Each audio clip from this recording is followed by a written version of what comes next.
Salam dostlar, bugün mən sizlərə ingilis dilinin ən incə mövzularından adjektiv və adverb haqqında çaşdırıcı məqamları izah edəcək ipucularını verirəm.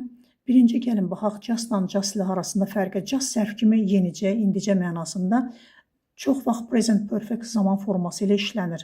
Example, I have just arrived. Lakin eyni zamanda sadəcə, yalnız mənasında da işlənə bilir. Example, it is just a game. Sifət kimi işlənərsə ədalətli deməkdir. A just decision.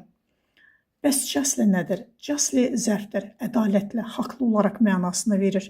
Example, he was justly punished. O haqlı olaraq cəzalandırıldı. Xülasə, just, justly. Just zaman zərfidir, justly isə ədalətlə tərz hərəkət zərfidir. Gəlin most'a baxaq. Most sözünün işlənmə məqamları. Most quruluşu varmı? Bəli, var. Mostdan sonra isim gəlir. Burada most zərf deyil, təyinicidir. Determine yaxud da ki, quantified-dən siz artıq bunu bilirsiniz. Most people agree. Əksər insanlar razılaşırlar. Göründüyü kimi mostdan sonra isim gəlir. Buna görə qarşısında the article işləmir. Çünki əksər kimi tərcümə olunur.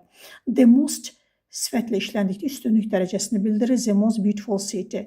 Most üstəgələk sifət, üstəgələk təksim. Buradakı most üstünlük dərəcəsi deyil, very son dərəcə mənasını verir. A most unusual person, a very unusual person deməkdir. Xülasə, most veryyə bərabərdir.